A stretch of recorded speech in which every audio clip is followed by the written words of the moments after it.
राधे राधे मेरे दोस्तों, कैसे हैं आप सभी लोग। उम्मीद है आप सभी लोग अच्छे होंगे, स्वस्थ होंगे, कुशल होंगे। कहानी के लिए मेरे चैनल को सब्सक्राइब कीजिए, कहानी को लाइक और शेयर ज़रूर कीजिएगा। और कहानी कैसी लगी प्लीज़ कमेंट बॉक्स में ज़रूर बताइएगा।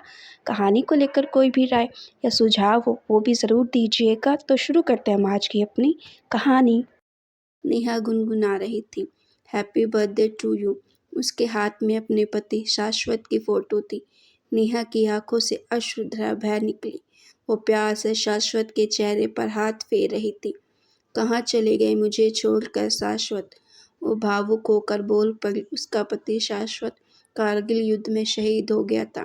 22 वर्ष की छोटी आयु में 18 वर्ष की नेहा से उसकी शादी करा दी गई थी। अभी हाथों से मेहंदी भी न उतरी थी। नेहा के की ये मनहूस खबर ने उसके उमंगों सपने जलाकर राख कर दिए थे। आज उम्र के 40 बसंत देखने के बाद भी नेहा बहुत सुंदर और जवान दिखती। उसके मन में शाश्वत के अलावा कभी किसी का ख्याल भी नहीं आया। उसका दिल भर जरूर आता था कि विधाता ने भी उसके साथ क्या मजाक किया था। नाम शाश्वत और उम्र इतनी छोटी। नेहा के दिल ने भी जिद पकड़ ली थी, मानो कि वो उसे हमेशा जिंदा रखेगी। तभी मोबाइल की घंटी बजी। ओ, माँ का फ़ोन। ये भी कभी नहीं भूलती। आज के दिन मुझे फ़ोन ज़रूर करेंगी, ये सोचते नेहा ने उठा लिया। क्या कर रही थी? ज़रूर शाश्वत की फ़ोटो सीने से लगाकर रो रही होगी। वो बोली, आप जानती हो, आप तो पूछती क्यों हो? नेहा भावुक होकर बोली, इसीलिए ताकि तू ज़िंदगी में आगे बढ़ मेरी बच्ची। तुझे इस तरह देखकर दिल जलता है।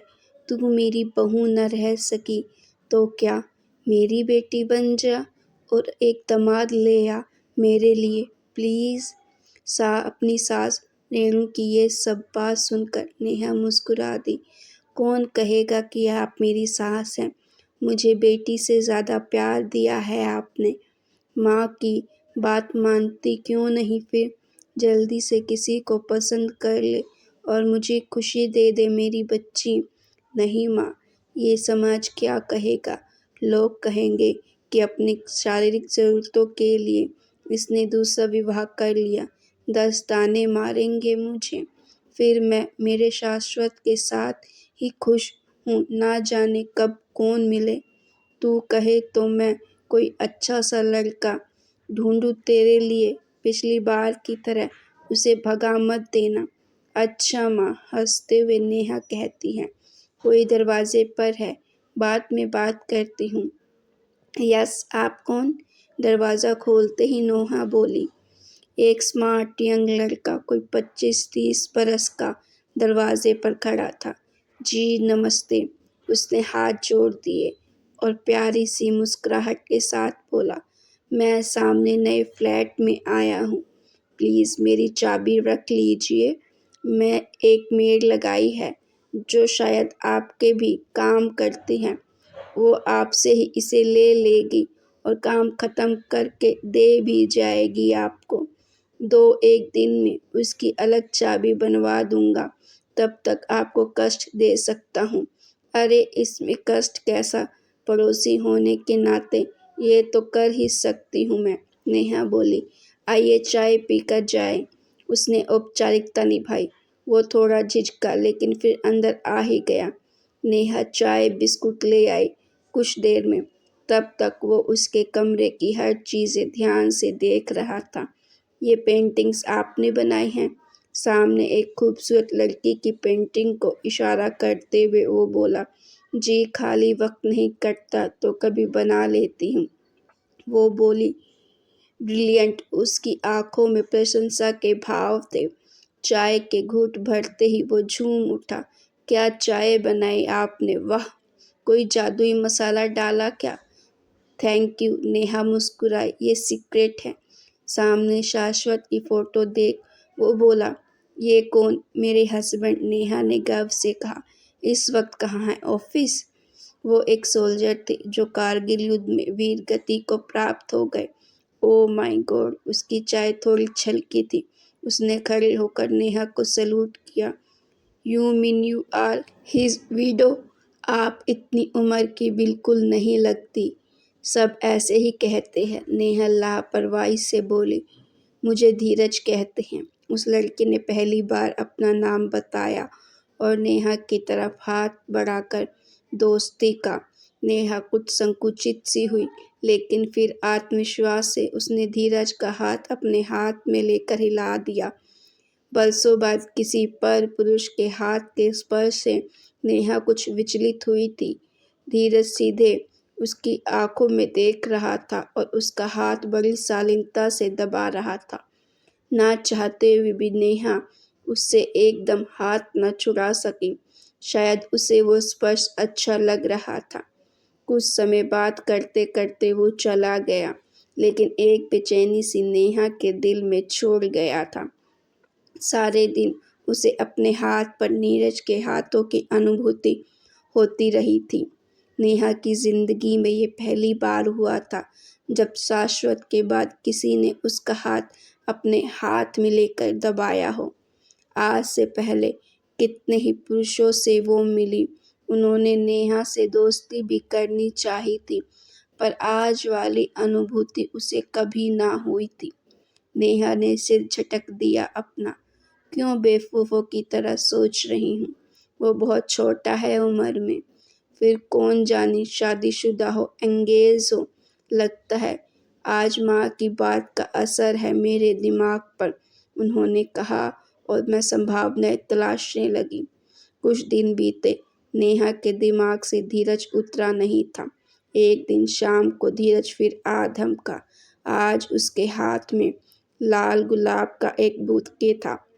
हैप्पी बर्थडे, उसने घुसते ही कहा और बुके नेहा को पकड़ा दिया। आपको कैसे पता चला आज मेरी बर्थडे है? वह शौक थी। सोशल मीडिया, आपके एफबी अकाउंट से देखा।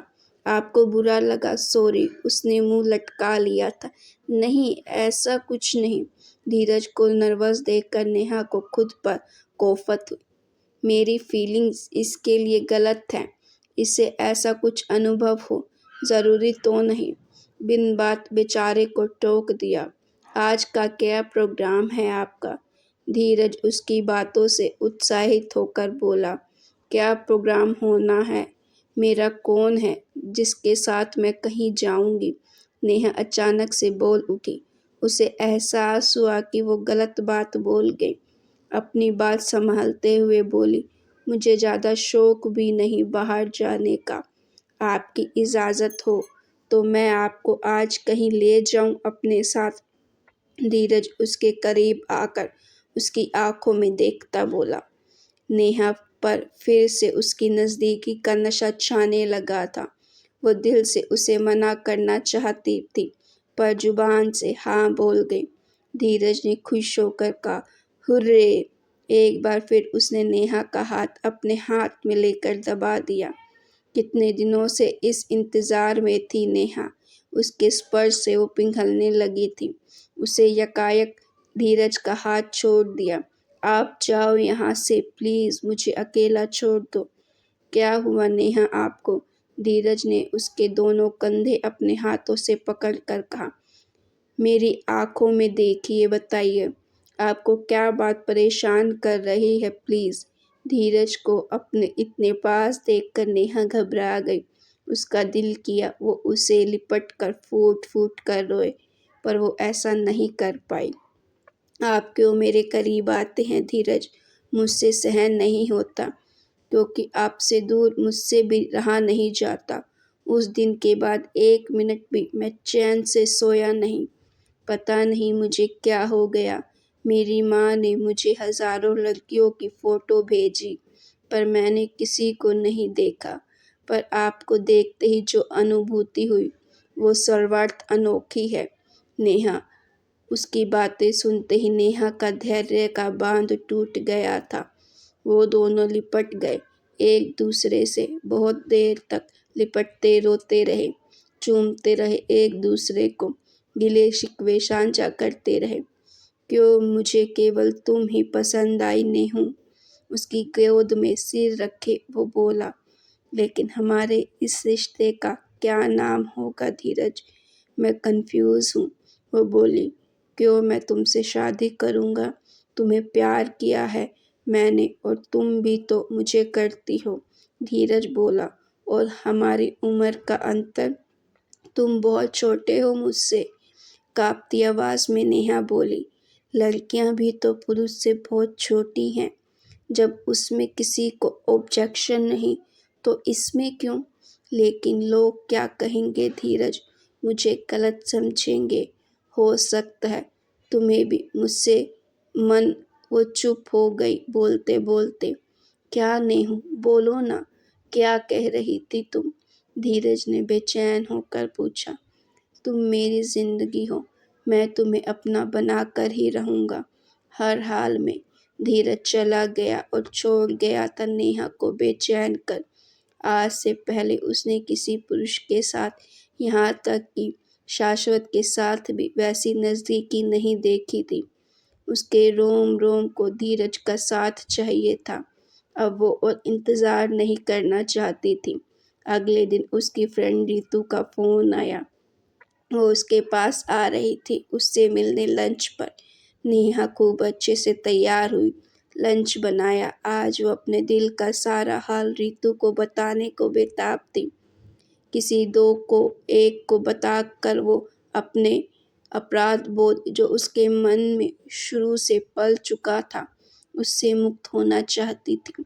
उसे लगातार लग रहा था कि वो कुछ गलत तो नहीं कर रही। रितु उसे खुश देखकर चौंकी। हाय नेहा, तुम में ये बदलाव कैसा? होठों पर लिपस्टिक, आंखों में गहरा काजल और चेहरे पर ये शर्मीली मुस्कुराहट। Are you in love with someone? Ritu उसे देखते ही बोली तो नेहा उसे कुछ छिपा न सकी। उसके चेहरे की शर्म ने रितु से सारी कहानी खुद कह दी थी। कौन है वो जिस पर हमारी नेहा का दिल लाया है इतने समय बाद? नेहा ने रितु को फोटो दिखाया। ये कौन है? ये तो बहुत यंग लग रहा है। क्या ये भी तुझसे? रितु थोड़ी परेशान दिख रही थी। नेहा की पलकें शर्म से झुक गई। ये पागल है मुझे पाने के लिए, वो धीमी आवाज में बोली। लेकिन तू जल्दबाजी मत करना नेहा, क्या पता उसके मन में तेरे से जल्दी भर जाए। वो सिर्फ शारीरिक आकर्षण की वजह से तुझसे जुड़ा हो, उसकी जिंदगी में कोई और भी हो। नहीं, नेहा तड़प के बोली, वो ऐसा नहीं है। तेरा वो पहला प्यार है नेहा, पर तू उसका आखिरी प्यार हो ये ज़रूरी तो नहीं। नेहा के दिमाग में शक का बीज बो गई थी रितु। वो डर गई थी, शायद उसकी बात सच ना हो। वो कुछ दिन धीरज को अवॉइड करती रही। उसका मन तड़पता उससे मिलने को, लेकिन बहाना बनाकर उसे टालती रही थी नेहा। धीरज को क्या वाकई में मेरा सिर्फ शारीरिक आकर्षण है उसके प्रति?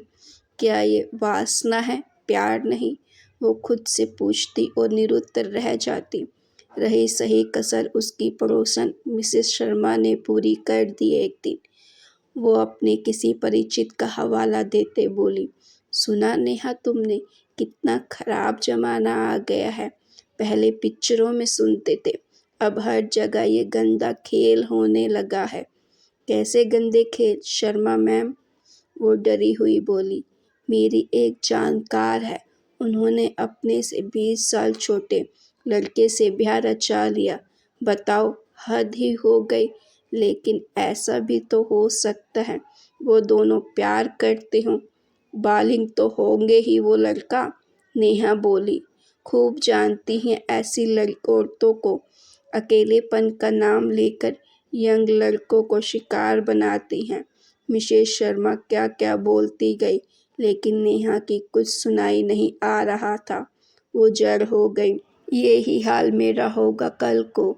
नहीं, वो काँप गई। अगले ही दिन धीरज ने जब कॉल की तो नेहा ने उसे बुला लिया अपने घर। धीरज बहुत खुश और एक्साइटेड था। वो जल्दी ही नेहा से शादी करना चाहता था। लेकिन नेहा बोली, तुमसे कुछ मांगू, दोगे मुझे? जान मांग कर देखो, अभी दे दूंगा। चांद तारे तोड़ कर लाने की बातें तो पुरानी है नेहू, वो लहक कर बोला। मैं सीरियस हूँ धीरज, तुम मुझे प्यार करते हो और मैं भी तुम्हें प्यार करती हूँ, लेकिन एक वचन दो मुझे प्लीज़। जब हम दोनों प्यार करते हैं तो सारे वचन दिए तुम्हें। उसे बाहों में भरने को बेताब था धीरज। मुझसे आज भी अभी शादी करोगे? नेहा बोली। मेरे दिल दिमाग में तूफान रुकने का नाम ही नहीं ले रहा था। उसे जल्दी शांत करना चाहती हूँ। धीरज को उसकी बात सुनकर जैसे करंट लगा। आज अभी क्या बात कर रही हो जान? अभी कुछ दिन और एक दूसरे से मजे लेते हैं। आई मीन एक दूसरे को समझते हैं। उसे अपनी तरफ खींचते वो बोला। नहीं। नेहा को उसके रुख से झटका लगा था। तो क्या वाकई में रितु ठीक कह रही थी? ये उसके साथ टाइम पास ही कर रहा है जिसे वो प्यार समझ बैठी। वो प्यार कम, वासना ज़्यादा है। नेहा ने कहीं पढ़ा भी था कि छोटी उम्र के लड़कों को अपनी सी बड़ी उम्र की औरतों के साथ रहना ज़्यादा अच्छा लगता है। Oh my God! उसने अपना सिर पकड़ लिया। क्या हुआ? धीरज ने नेहा से पूछा। तबीयत ठीक है तुम्हारी? I am okay. वो धीरज से दूर जा बैठी। धीरज को भी आभास हो रहा था कि नेहा का मोह भंग हो रहा है उससे। अब इसको ज़्यादा नहीं दूर सकेगा वो। ठीक है फिर चलता हूँ, बाद में मिलते हैं। मुझे 1 माह के प्रोजेक्ट के लिए बाहर जाना है। अभी उसके बाद सोचूंगा तुम्हारे प्रस्ताव के बारे में। नेहा उसे जाते देख रही। उसका दिल टूटा ज़रूर था पर आंखें भी खुल गई थी। वो भी धीरज के लिए जिस भावना को प्यार समझ बैठी थी, वो दरअसल प्यार नहीं था, वो भी शारीरिक आकर्षण मात्र था और उसकी वजह से वो किसी के साथ ज़िंदगी भर नहीं जुड़ सकती थी। और धीरज उसे लेकर कितना गंभीर है वो उसने अपनी हरकतों से बता ही दिया था आज। नेहा को उबकाई सी आने को हुई और वो वॉशरूम में जाकर शावर के नीचे खड़ी हो गई। बहुत देर तक वो अपने शरीर पर लगे वो स्पर्श चिन्ह मिटाने की कोशिश करती रही जो पिछले काफ़ी समय से उसे परेशान कर रहे थे। देर तक स्नान करते रहने थे। अब उसका मन हल्का हुआ था क्योंकि वो प्यार और वासना का अंतर भली भांति जान चुकी